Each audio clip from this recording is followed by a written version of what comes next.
Welcome back to Inside Indiana Overtime. Alex McCarthy, Jordan Gusky, and Indiana in the best. This is probably the best atmosphere that I've probably ever experienced, seen yeah. here at Assembly Hall.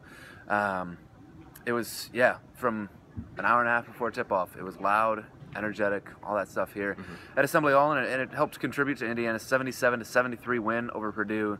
It didn't feel that close because it really wasn't until the last couple minutes. 30 seconds. When Purdue just kind of came out of nowhere, and all of a sudden it was 75-73 with 30-40 seconds left in the game, and it came down to a Yogi Ferrell drive and then an A.J. Hammond's goaltending on the last Indiana possession to kind of to give Indiana a 4-point advantage with 7 seconds to play.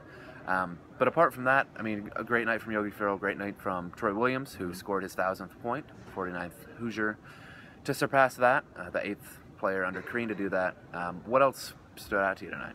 I think really just the freshman play. Juwan Morgan, OG Anunoby, Harrison Nigo. Just sort of this team is really, really deep. They maybe obviously we can't predict that they're going to go all the way and make a run of in the NCAA tournament. But if you've got a team where your freshmen are able to come in, and when guys that maybe because both Max Bielfeldt and Thomas Bryant kind of had slow starts, but these guys came in, they were solid. Morgan hit that 3, and 7 different IU players made 3s tonight. When you got a team that's just so versatile, that can shoot the 3, that they can drive and kick, it's really hard to beat. Yeah, when everyone is, because that's the way that you have to beat Purdue if you're Indiana, because obviously Purdue has much more size than IU with Hammonds, Isaac Haas, Caleb Swanigan down low. They have more size, obviously, than Indiana, but if you catch fire from outside against Purdue, that's going to be able to beat them. In Indiana, like you said, seven IU players made 3-pointers. They were 12 for 28 for the game, 43%, and a huge part of this was Yogi Ferrell being able to make his shots tonight, which he hasn't really done since the Michigan game.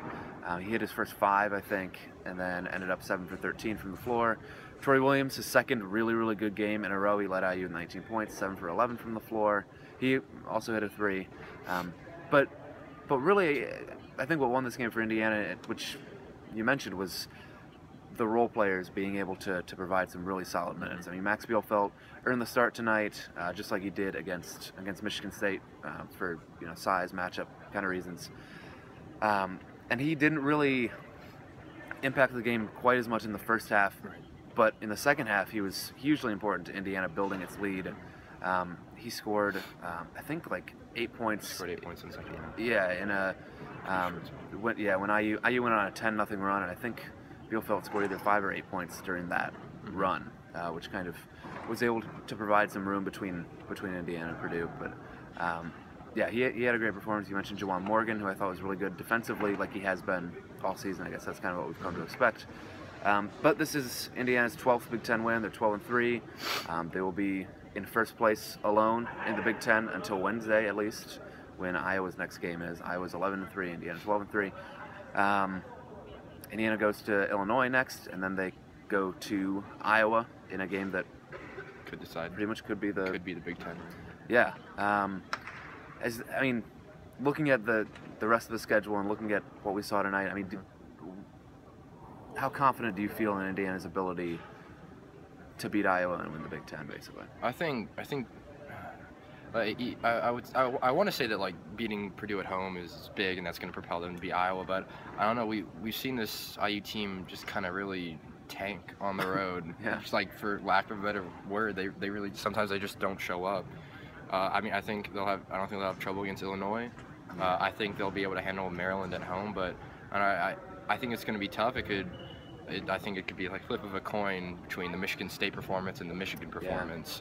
Just based on are they going to hit their 3s like they did tonight? Are they going to be able to do so well rebounding against a team with such size? Right. Because they're only out-rebounded by 2, and they out-rebounded Purdue on the offensive end 8-4. So if they can rebound like that, if they can shoot the 3 ball like they did tonight, then yes, I think it's confident that they could beat Iowa. But if there's the shots don't fall early against a pretty tough crowd in Iowa, I think it's going to be tough to get a win.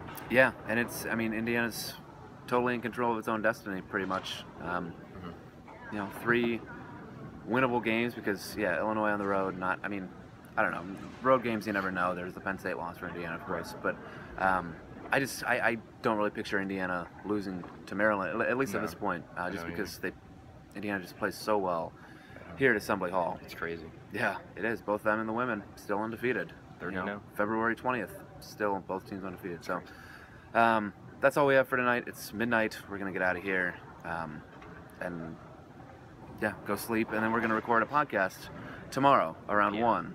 So tune in for that Periscope. But until then, thanks for watching again. Indiana 77, Purdue 73, and have a good rest of your weekend, and we will talk to you soon.